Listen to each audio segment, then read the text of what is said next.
Hello, everyone. I hope you're having a great day and a great summer. I know we've been sort of radio silent for the last couple of weeks, mainly because we've been taking a little time off in the July time frame.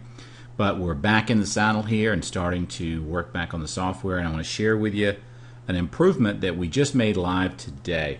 This is something that many of you had asked for as part of the ARM build for doing different simulations. You wanted the ability to be able to show for example, the impact of ARMs on existing mortgages in a refinance. Let me kind of show you how this works now. So you have the same interface here, and in this situation, this is a client. We're going to show this case. This is similar to a case that came in a few weeks ago where a client was refinancing, and they had a 5-year fixed ARM that only had about another year or so on it before it adjusted, and they had an equity line of credit.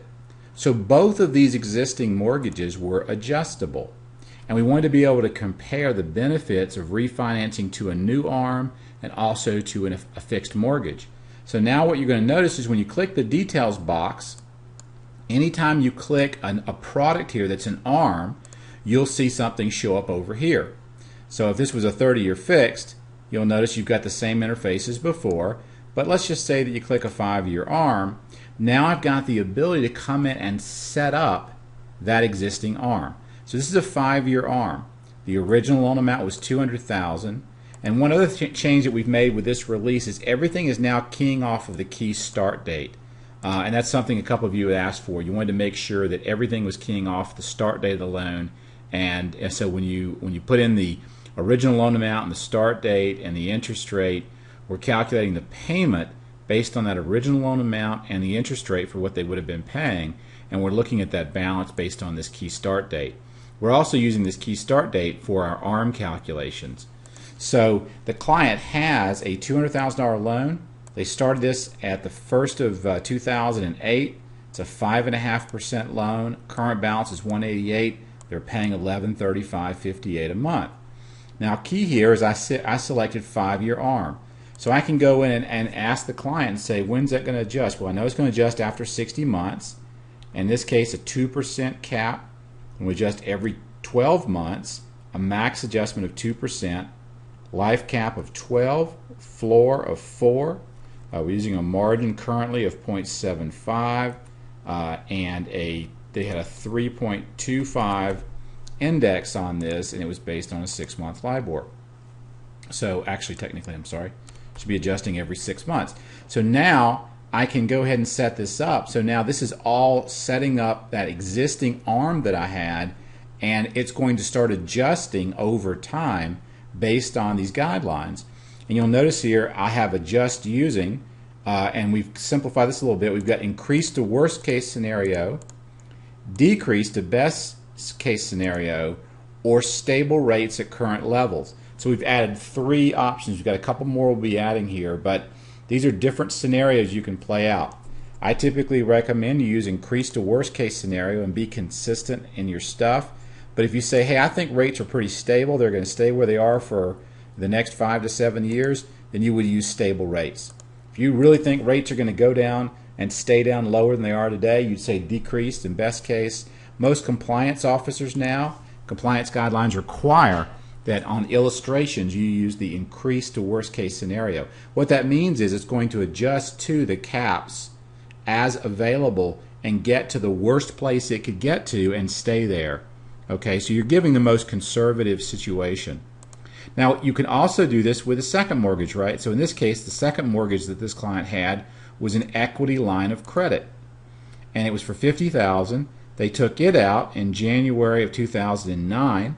The current interest rate on that particular loan is 5.75. Let me change that real quick. 5.75. They have a current balance of $50,000, okay, because they're paying interest only, and they're paying $239.58. So it automatically recalculated for me when I fixed the rate. And this adjusts. I can take this if I want and just leave this off and say it adjusts every 1 month, a maximum of 1%. The floor is 4%, the margin is 2.5%, and the current index is 3.25. And I'm using a prime index, and I'm going to assume worst case. which is what it's at right now, right? It's got a margin of 2.5 plus a base index of 3.25, so it's at 5.75 today. So by doing this, what this allows me to do is I'm setting up my current liabilities with those arms set up based on whatever their guidelines are. Now when I go to the Borrow tab, what I want to compare for this client is a new 7-year arm, and in that new 7-year arm, I would roll the 188 and the 50 together into a new loan of 240, and I could get them a 3.5% 7-year arm rate today. The alternative would be a new 30-year fixed at 4.5 for 240 at the same 80% LTV. So notice we're dropping that 5.5 from several years ago, and that current second mortgage, which could go up a good deal more from here, we're locking that into a 3.5 or a 4.5. It's going to show your closing costs. They're going to have to come to closing costs with about $2,100 in this scenario. Their payment, in terms of their new payment, is going up quite a bit. Sorry about that. I did not refresh. I'm bobbing around my screen here. So actually, I'm sorry. Their payment's going down. They're paying $1,675 now. New payment's $1,378 or $1,516. So I'm going to either pick up $297 or $159 in cash flow. But what's really cool is I can look at their time frame, and let's say that they're spending $1,675 now. We're going to keep spending $1,675 a month because that's the only way I can compare the financial impact over time. And let's look out over 7 years. So if I go out over a 7-year period and I look at what they're going to spend, I can see that I'm going to free up $86,000, or I'm going to create $86,000 in wealth and savings over 7 years with the 7-year arm, $69,860 with the 30-year. And that's going to create a lot of cash flow for this client if that's important to them. In this case, it was. But again, what's really neat about this is everything is adjusting now. Their current 5-year arm is adjusting with the equity line of credit. All that's going to be adjusting behind the scenes based on your assumptions. My new 7-year arm is going to be fixed for 7 years, but what if I go out to 15 years? Then that 7-year arm behind the scenes is also going to be adjusting to caps, and I've got my 30-year fixed. Now look at the savings. Wealth impact, positive 113, positive 179. So I can see that over a 15-year period, the 30-year is a much better option than the 7-year or the current scenario. But now all these numbers are adjusting behind the scenes from a wealth impact standpoint, and you can see those in the AM tables, but this gives you a very cool way to compare a current situation to alternatives. And in this situation, if the client said, I'm going to be in this house for 5 to 7 more years, then I would use a 7-year time frame, and clearly the 7-year is a better option than the 30, because you're paying a higher interest rate and you're paying for fixed interest that you don't need.